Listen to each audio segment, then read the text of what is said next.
Hello and welcome to FPL Mate, your best mate for Fantasy Premier League content for the 2022-23 season. And my name is Dan, and today we are doing a Gameweek 12 transfer tier list. Yes, I have managed to squeeze in a tier list here despite the short periods of time before game weeks, I suppose. But if you do enjoy these videos, please do leave a like, please do subscribe if you're new around here. But I think let's just get on with it.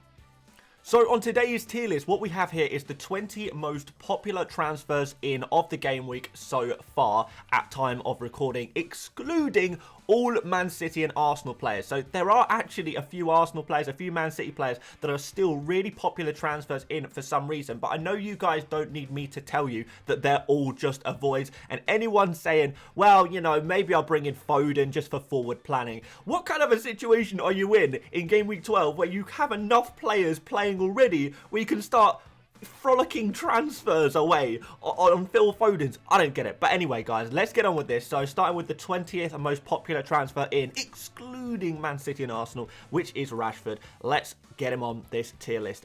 Is he a must-buy, great transfer, optional, bad transfer, or an avoid? I think probably, I would probably go straight up avoid. You know, Man United still have a couple of bad fixtures in a row to go.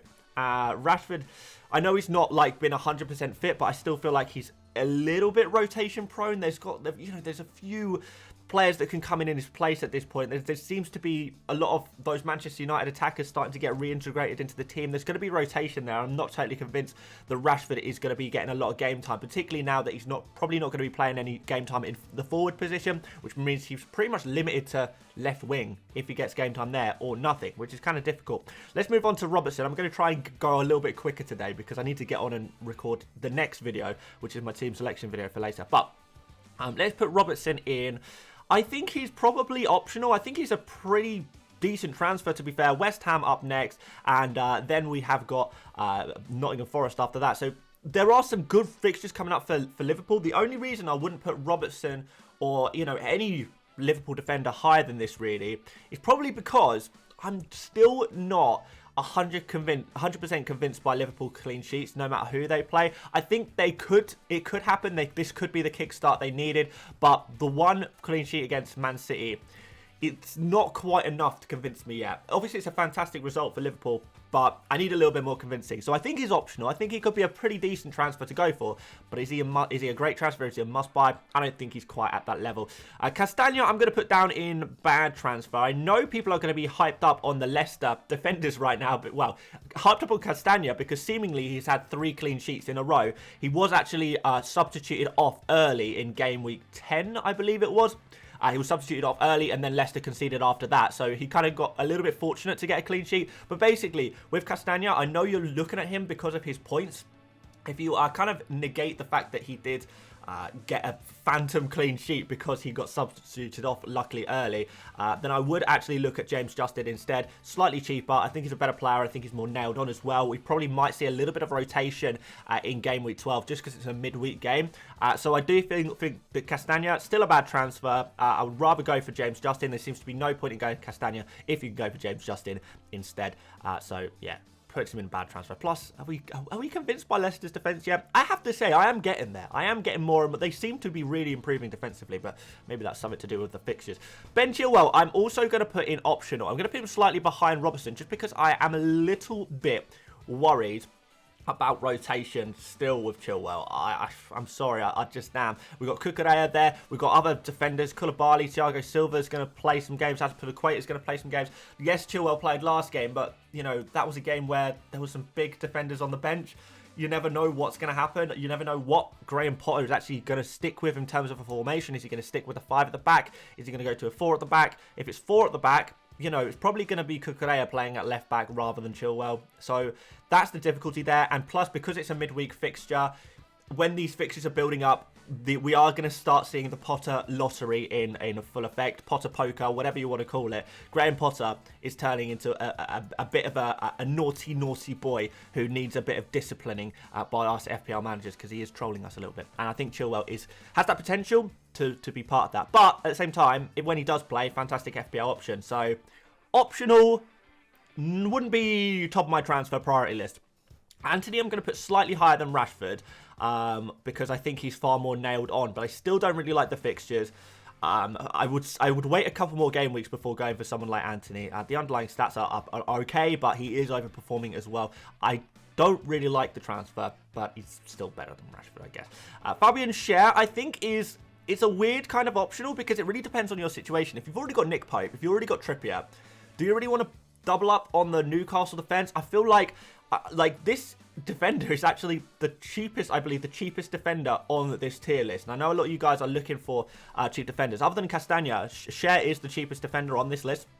And I do feel like I would rather go for an Anderson, I'd rather go for a Webster, I'd rather go for a Dunk. All of these guys are cheaper. You know, even at Newcastle, I would actually probably rather go for Botman. So maybe that actually relegates Schär down to a bad transfer. It's difficult to say because I do think Schär will get FPL points this week. I really do. Against Everton, I think he'll get FPL points. But I don't really see a reason to go for Schär over the likes of many, many other players who are slightly cheaper than him. So this is going to be one where everyone who doesn't listen to the audio of the video is going to scream at me and say, how can you say Schär is a bad transfer? And there'll be the same people saying, like, you know, after Newcastle play, they'll be saying, haha, you got it wrong. Schär was a great transfer. Look at the points he'll get. I completely agree he will get points this week, but I feel like you can get the same amount of points if you go for someone like Botman, who plays for the same defense and is cheaper. You can get the same amount of points probably if you go for Anderson or Webster, who also have great fixtures in Game Week 12 as well. So overall, with all of the other options, I don't really see why you go for Fabian Schär. There's my spiel. If anyone can maybe enlighten me otherwise, then I'll welcome it.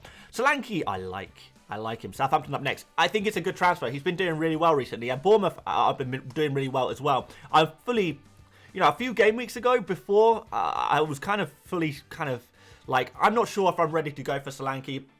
Then after I think it was the Brentford fixture, even though he didn't score in the Brentford fixture, I thought, you know what, actually, I think this is, I'm actually warming to this guy. Let's go for him. And now I'm fully sold. Now, I have to say that if you are going for Solanke now, the best moments have passed. Solanke has just played two of the worst defences in the Premier League. You can't expect the same level of returns to continue. That's not going to happen. But for his price, his nailed-onness, and the fact that there is still some reasonably good fixtures in the upcoming game weeks, I think that he's actually a pretty good transfer. Like, he's definitely the best at his price point. He always has been the best at his price point in terms of forwards. But I think there's an option there, especially if you can spend the money well elsewhere.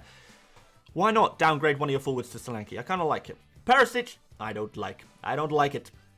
Let's put him down in bad transfer because I think the biggest concern for me with Perisic, well, I have two concerns with Perisic. Number one concern, I don't actually know where I'm going to put him. Let's put him like here. My number one concern is, actually I'm going to put him there. Number one concern is rotation. I think that, you know, with the midweek game, this is going to be primed for Perisic to either get one, just on the bench completely, or two, substituted off after like, you know, 55 minutes, 56 minutes, and, you know, you won't get any clean sheet points. But also, you have to consider the fact that Spurs play a game against Manchester United this game week, and that is not an ideal fixture, really. I know United didn't score last game week, but you do know that Manchester United have a very good chance of scoring against Spurs. I do actually like the Spurs defence at the moment, but with Perisic, the rotation combined with the bad fixture, I'm not really feeling it. I'm not really feeling this one. So he's going to have to go down in bad transfer. Putting a lot of people down in bad transfers at the moment. Don't worry, some good ones are coming. They really are. Almiron is optional, I guess. Best at his price point, but, you know, manage your expectations. Newcastle have mixed fixtures. I think he could potentially do something against Everton, to be fair, but then Spurs the game week after, I wouldn't really expect. But if Almiron's going to be that kind of player who you're playing some game weeks, you're benching other game weeks, then you know what, why not? Why not go for him? You know, especially if you just desperately need that really cheap midfielder for whatever reason. Like, he seems to be pretty nailed on at the moment. I think that might continue, to be fair, just because he's he's a good presser, and you know, if you have the likes of Callum Wilson and Sam Maximan and Alexander Isak there, you know, you do need to have a presser involved as well, and Almiron is kind of that guy. He's got that energy, hasn't he? And he's in pretty good form as well. But yeah, optional, not essential, nowhere near essential. Van Dijk, I'm actually going to put down in bad transfer as well. Just because I feel like if you're going to go for a Liverpool defender around that price point, it has to be Robertson. And I know this is kind of a weird one because there is such thing as good players that I wouldn't transfer in because I think there's a better option that is like really comparable, and you would have to say that Robertson and Van Dijk are very, very comparable in that way, and they both play for the same Liverpool defence. They're both pretty nailed on when fit, right? And one of them has proven himself to be a creative beast and take a lot of shots on and get in the box and do some insane bits. Van Dijk, yes, he can score from corners, I guess, but Liverpool haven't really been doing too much of that recently. I wonder if Van Dijk is not going to be the one. Like, I just feel like if you're going to go for a Liverpool defender around that price point, it's going to be Robertson. If you can't quite afford Robertson, then I think Van Dijk is fine. Like, if I'm completely honest, I don't think Van Dijk is that much worse than Robertson, but I do feel like in a straight choice, you go for Robertson every time, right? So let's move him up to optional, only in those kind of scenarios where you can't afford Robertson, or you think that 0.3 million might come in really, really handy, something that you really want to keep in the bank for later on. Then, okay, fair enough. I completely understand why you go for Van Dijk. So, all right, fine. I was going to say you've convinced me, but I've convinced myself. Van Dijk is going to go in optional. Dyer, it's a difficult one. I think he is kind of optional. Again, I don't like the fixtures for Spurs. I don't like the price. Like, 5.2 million is a lot of moolah. It's a lot of cash. It's a lot of cash money. Yeah, I don't know if he's worth that much, because Eric Dyer is a player who pretty much depends on clean sheets to get FPL points. And Spurs have been good defensively, but I want more for 5.2 million. I just feel like I kind of want more. So I guess he's low tier optional. I don't want to call him quite a bad transfer, because at least he's nailed on, unlike Perisic, and he's slightly more cheaper than Perisic. Perisic, though, I like Perisic more in a way, because he has so much better attacking potential than someone like Dyer, even though he's slightly more expensive. But he is also rotation risk, particularly this game week. So right this second, I do actually prefer Dyer to Perisic. But if Perisic gets a rest midweek, come game week 13, it switches again, and I prefer Perisic. So let's see what happens. Zaha, I feel like the ship has almost sailed. I think he's still optional. I'm going to put him up like here, because I still feel like he's a reasonably decent optional player to go for, but by no means essential. I kind of hoped for a few more FPL points from him recently, but wasn't to be. But yeah, still a reasonably good FPL asset to have, I guess. We just expected a little bit more from him in the last couple of game weeks. Can he pick it up? Maybe. It's only going to take a penalty, to be fair, and he'll be back in the game. Mitrovic, I think now that Mitrovic is back, he's going to go back into the... Can we put him straight back into a great transfer? Or is he optional? I think if he's optional, he's very high tier optional. Would I put him ahead of Solanke? Because if he's slightly higher price, I'm not sure. He would be somewhere between optional and a great transfer. I think he's a good transfer, but I don't think he's anywhere near some of these other guys who we're going to put in very shortly, who I do think are better transfers. So I'm going to put in Mitrovic there. I'm going to put Mitrovic in there. So yeah, still an absolute beast, still in great form. He's going to keep scoring. He's a machine. Harry Kane is, it's a really difficult one, because if I was to buy one premium player right now, I don't think it would be Harry Kane. He has been insanely consistent. I'm actually going to put him in optional. I don't think you have to get Kane right now. I think he's a good option. I don't think he's a must-have. Do I think he's a good player to bring in? Like, possibly. I don't know. I like him, but I don't love him. Let's put him... Oh my word. I don't know. I should probably, before these videos, decide every player. But usually I decide, like, most of the players. And then some I'm like, okay, let's just see how I feel once everything's on the board. Harry Kane, let's put him in optional. There we go, I'm firming it. Yeah, kind of a little bit reliant on penalties recently, which is not kind of what we want, but he's still a fantastic striker. We have got this issue where Spurs' fixtures aren't amazing, and I'm not fully convinced by this Manchester United fixture. But you feel like if anyone's going to score in that game, it's going to be Harry Kane. So he's still a great option to have. He is. He's still a good player to have, but is he a great transfer right now? I don't know if I'd be starting to look at different directions at this point, maybe. Firmino I do really like. The only problem with Firmino is the next game is against West Ham. But if you kind of consider multiple game weeks, West Ham is an okay fixture. West Ham have been doing pretty well defensively recently, but at the same time, it's kind of like, you know, return of the Liverpool and Firmino's form, and the fact that West Ham aren't really getting that many results, despite the fact that they're not really conceding too many goals. I like Firmino. I'm going to put him in a great transfer. He would be a definitely if not this game week, then next game week he is definitely a great target to go for right now. So I'm going to put him there. Tony, I'm going to put like slightly lower. I think he'll be lower than all of... I'd probably put him like down here. He's still optional. But again, Tony is very reliant on penalties to get those mega scores. And his next game is against Chelsea, which I don't really like as a fixture, really, to be honest. So he's okay. You can get him if you like. But when I look around at some of the other forwards available right now, like trying to look forward to who's going to score points next rather than looking back at who's scored points previously, I like the look of, you know, some of these other players. Mitrovic now he's back. Firmino's got some great fixtures coming up. Solanke's been in some good form. Harry Kane is just consistent madness. Tony is still a good player to have in your team. There's no way I'd be selling him if I had him. But would I be buying him right now ahead of the Chelsea game? Probably not. I think we could do a bit better than that. Trippier, I think, is... I'm going to put him in must-buy. I hate that I'm doing that. Last game week, obviously, I put Trippier in... I can't remember if I put him in avoid. No, I can't remember if I put him in optional or a bad transfer. Just because I really felt like Newcastle were going to concede against Manchester United. I thought, like, I'm a strong believer in hopping on players at the right points and the wrong points and trying to work out when is the right time to buy a player. Like, we could all say, you know, like last game week, we could all say, right, I really like the look of, I don't know, Foden. I really like the look of Foden against Liverpool. But it wasn't the right point to buy him because of the blank the following game week, right? With other players, you know, particularly with defenders, and I always say this with defenders, it's all about the fixtures, right? But it's at least primarily about the fixtures. When we look at someone like Trippier, or, you know, even if it was someone else, on this list, you know, Robertson, or, you know, no one's going to buy Robertson or Van Dijk ahead of Man City. No one's going to buy Chilwell ahead of, I don't know, an Arsenal or something like that. No one's going to buy Dyer ahead of Manchester United. Yeah, I've put him in optional. My point is, sometimes I think, you know, you've got to look at the fixtures with defenders. And Trippier, fair enough, in hindsight is a wonderful thing. I got it wrong. I know, I just have to admit it. Like, you know, I thought Manchester United would score against Newcastle. I thought Trippier would be looking at probably a 2-pointer. That wasn't what happened at all. But now we've got Everton. So the situation has changed. So it's not like I've changed my mind. And I think even last week I was fairly consistent in saying that I wouldn't buy Trippier in game week 11, but game week 12 looks a little bit of a better time to buy him.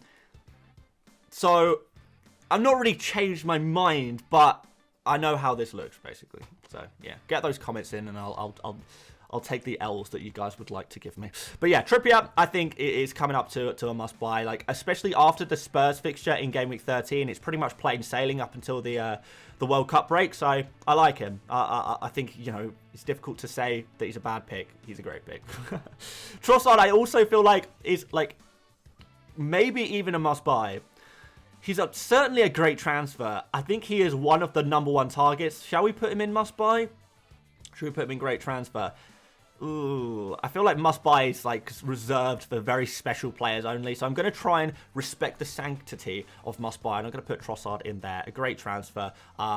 You know, we've got a game against Nottingham Forest. We're expecting Brighton to score a couple of goals. If Brighton do score a couple of goals, we imagine that Trossard is going to be at the front end of that, doing the bits. So yeah, I like Trossard. Mason Mount, I'm actually not going to put quite as high. Although, you guys are probably going to want me to put Mason Mount in must-buy or great transfer. I know you are, because he's just scored 2 goals. And when players do very well in the previous game week, the knee-jerks come out. But I'm still going to put him in great transfer because I think it's a really good fixture against Brentford, who have been conceding an insane amount of chances recently.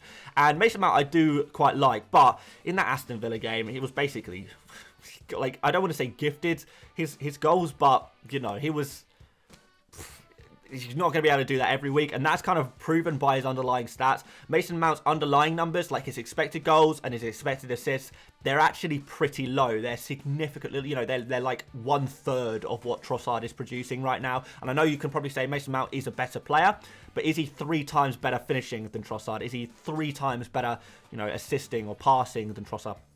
I don't know for sure, but I don't feel like, even with money is no issue, I still think Trossard is the better pick than Mason Mount, marginally. I still think Mason Mount is very good, don't get me wrong. That's why he's in a great transfer, but I don't think he is better than Trossard. I don't think, you know, if you don't have Trippier, if you don't have Trossard, I would still rather go for those players. And finally, let's put Mo Salah on the map. Is he back? Is he back? Is he a great transfer? I think you can maybe wait one more week before going for Salah. One more week. Get him in for that Nottingham Forest game. But watching him against Man City, he was on it. And he was playing as a striker, pretty much. Well, he was playing as a striker, centre forward. He was running the lines. He was doing very, very well. He also scored a hat-trick against Rangers a few days earlier. Is Mo Salah back? Possibly. The thing is with instances like this, that if Mo Salah is back, you want to get on him sooner rather than later. You can't really, because how destructive Salah can be when he's on it, when he's scoring like banging casual 15, 20 pointers, which he has done so many times in the past, you wait one game week and you are behind on that 15, 20 pointer. I'm not in love with the West Ham fixture. Don't get me wrong. But in terms of reshuffling your team a little bit to try and include some Liverpool players, at least ready for game week 13. Is Salah the captain for game week 13 as well? Possibly.